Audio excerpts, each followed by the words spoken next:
our game in Phoenix on Thursday. Brutal. I mean, that game last night, I mean, that exposed the coach further. I mean, more than she already has been. And we lost two very, very competent players, including the starting point guard that was filling in for the other starting point guard. This is a disaster. Devastating news emerged for the Indiana Fever as two critical players suffered season-ending injuries during their recent contest in Phoenix. The franchise now faces a dire situation that could derail any remaining playoff aspirations. Sydney Colson sustained a torn ACL in her left knee, while Ari McDonald suffered a fractured bone in her right foot. Both injuries occurred during Thursday's disappointing loss, adding insult to an already painful defeat. The timing couldn't be worse for a team already struggling with depth issues and coaching concerns. Colson's injury carries particular weight given her age and position. This is a disaster. This is a disaster. And what this does for a potential playoff push, I don't know, because I've seen people say, "Well, sign a guard or whatever." Well, there's salary cap implications out there too right now. I even saw somebody say we might have to waive Chloe Bibby to sign a point guard. So a lot of reaction. My heart breaks for Sydney and Ari McDonald. At 36 years old, this ACL tear may signal the end of her professional career. Recovery from such injuries becomes increasingly difficult as players age, and the lengthy rehabilitation process may prove insurmountable. The comparison to Courtney Vandersloot, who faced similar circumstances at a comparable age, highlights the severity of the situation. McDonald's foot fracture presents its own challenges. While broken bones typically heal more predictably than ligament tears, foot injuries have historically ended careers across various sports. The foundation that basketball players rely on for cutting, jumping, and quick directional changes makes any foot injury particularly concerning for long-term performance. So a lot of reaction. My heart breaks for Sydney and Ari McDonald. Do not rush Caitlin Clark back, though. She's going to have to play. I mean, I don't know what else they do. Heartbroken for them. Yeah, this is as bad as it gets. Oh, man, don't wish that on anyone. Healing prayers. Prayers to them. Hate to see it. I got to tell you, for Sydney Colson, I think there's a chance that wraps her career. I mean, at that age, it's going. The loss of both players creates an immediate crisis at the guard position. It's going to be very tough. Remember, Courtney Vandersloot, I think, was in the same position. Also, I think they're both 36 years old, if I'm not going crazy. My goodness, can the Fever pick up players? Well, the one name that is being floated out there a lot, and I don't know how a lot of Fever fans feel about this, but people are hollering for Kennedy Carter.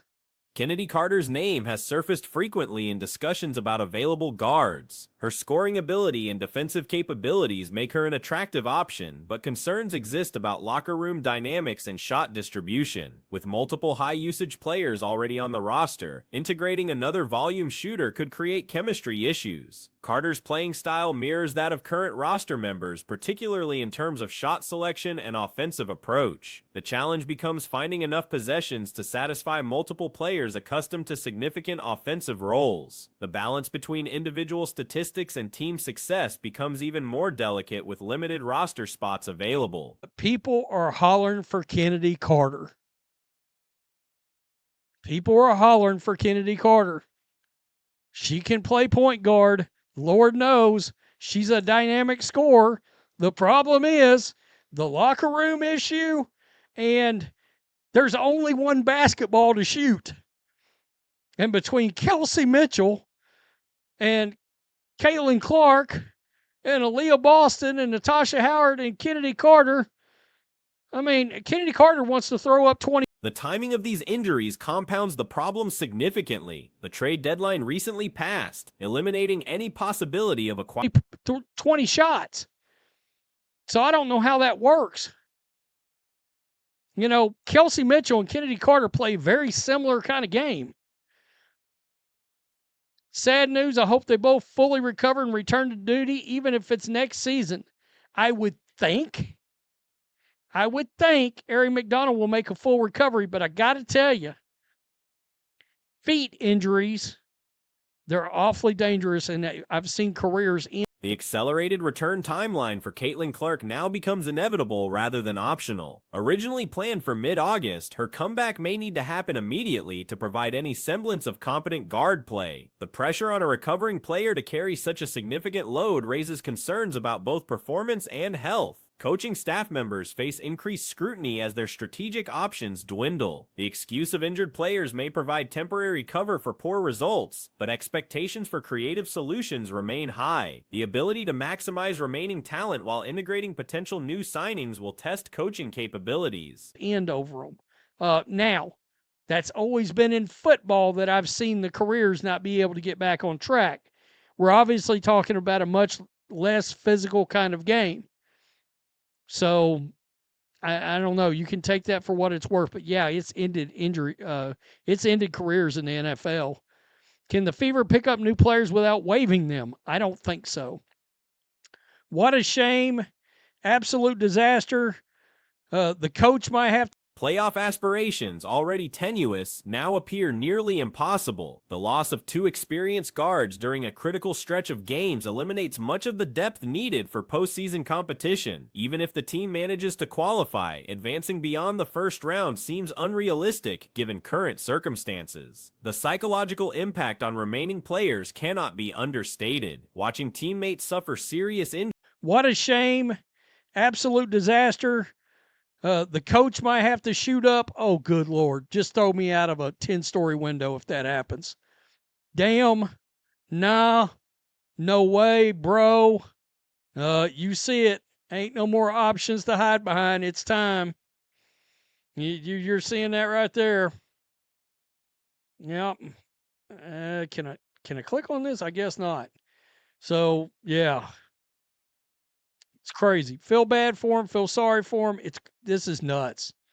Recovery timelines for both injured players remain uncertain. While McDonald's foot injury may allow for a return next season, Colson's ACL tear presents a more complex rehabilitation process. The franchise must plan for potential long-term absences while supporting both players through their recovery journeys. The broader implications for franchise planning extend beyond this season. Contract decisions, draft preparations, and coaching evaluations must all account for the current crisis. The organization's response to these challenges will likely influence future personnel decisions and strategic direction. Teammate, DeWanna Bonner, old teammate, sorry. Not teammate currently, but was your teammate to start the year.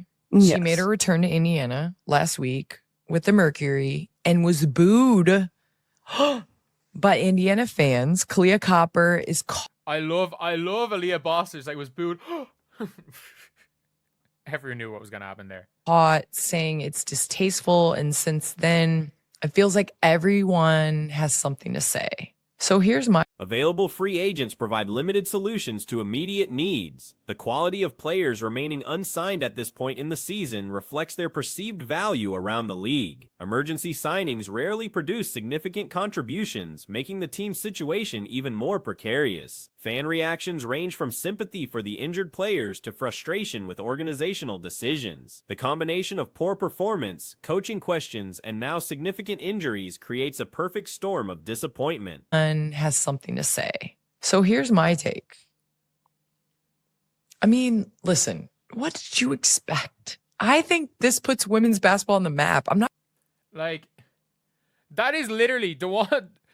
Candace Parker, it's very clear. For better or for worse, whether you like what Candace Parker says, whether you like her methods, for better or for worse, to make any argument other than Candace Parker's whole goal with all of this is to make sure that women's basketball is spoken in like the same Expectations for the remainder of the season have shifted dramatically downward. Medical staff will play crucial roles in both players' recovery processes. The quality of rehabilitation programs and surgical procedures can significantly impact return timelines and long-term effectiveness. Investment in top-tier medical care becomes essential for any chance of full recovery. The season that once held promise has devolved into a series of setbacks and missed opportunities. Make sure that women's basketball is spoken in like the same tone and in the same way as men's basketball.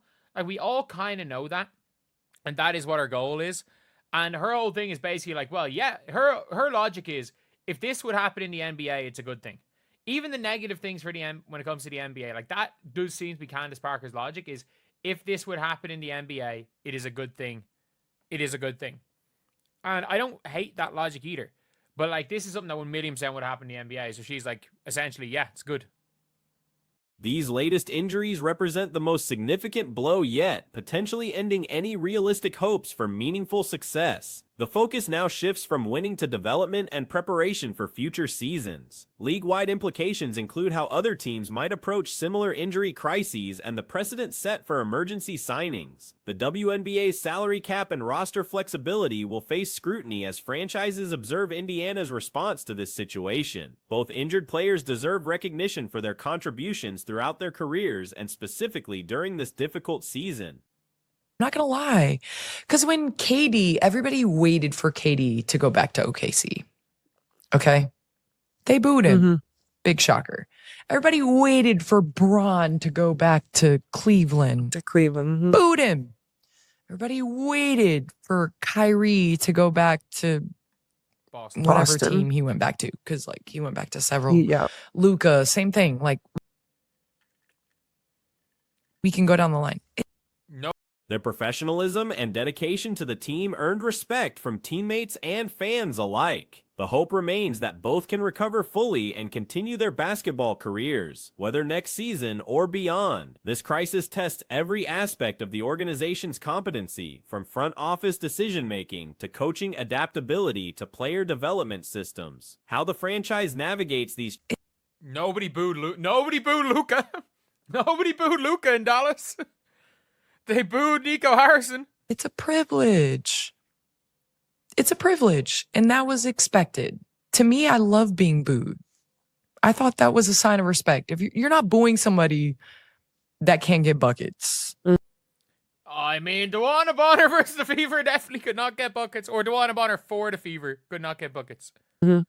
So, to be honest with you, I feel like as a teammate, The discussion revealed contrasting perspectives on fan behavior and its place in professional women's basketball. The conversation emerged after Bonner faced hostile reception from Indiana supporters during Phoenix's visit. While some criticized the fans' conduct as inappropriate, Boston and Parker offered a different viewpoint on the situation. Parker emphasized her belief that such reactions actually elevate women's basketball by creating the same passionate atmosphere found in men's professional sports. Parker's philosophy centers on treating women's basketball with equal intensity to men's competitions. honest with you, I feel like as a teammate, it's Kalia Copper's job to stick up for her. But to be honest with you, like, DB had to expect this. When you make a conscious decision to leave somewhere and go somewhere else, it's difficult, but you have to take what comes with it. And I feel like you're not booing Dewana because she's not a good player. No, she fucked over the Fever. That's why that's why they booed Dewana. Just booing her because it didn't work out. That's fans, right? Not even I did. She argues that negative fan reactions, including booing, represent progress toward parity with male sports where such behavior is commonplace and accepted. According to Parker, if similar situations occur regularly in men's basketball without controversy, they should be viewed positively in women's sports as well. The discussion included comparisons to notable instances in men's basketball where former players received harsh treatment from fans upon returning to previous teams. Examples mentioned included various star players who faced hostile crowds when visiting former home venues after departing through trades or free agency. Out. That's fans, right? Not even that it didn't work out. Like, if Dewana Bonner literally had accepted a trade, or Dewana Bonner, because she was stinking it up. Let's be honest. Dewana was absolutely stinking it up. So if it turned out that Dewana Bonner she wasn't happy, we saw it. She was playing badly. She was stinking it up, and she accepted a trade. All of this stuff. Nobody would really be out there too upset about DeWanna Bonner. But of course people are annoyed about DeWanna Bonner. Like Fever fans. She just quit on the team was the way she did it. It's not... She noted that fans typically don't bother booing ineffective players, suggesting the reaction toward Bonner acknowledged her abilities and importance to the game. The conversation touched on the circumstances surrounding Bonner's departure from Indiana. Rather than being traded due to poor performance, Bonner made a personal decision to leave the organization. This context, according to the discussion participants, helps explain why fans felt particularly frustrated with her exit and expressed those feelings through booing. Boston recounted her own experiences with hostile crowds, particularly during road games in New York, where multiple Indiana players faced negative reactions from local supporters. Just quit on the team was the way she did it. It's not... People aren't annoyed that it didn't work out with DeWanna Bonner. Like, you know what? Ari was much better for the Fever than DeWanna Bonner's been. If you're like, oh, it allowed us to get Chloe Bibby as well. Man, we're just sitting Chloe Bibby on that bench, so I don't really know about Chloe Bibby at this stage. But still.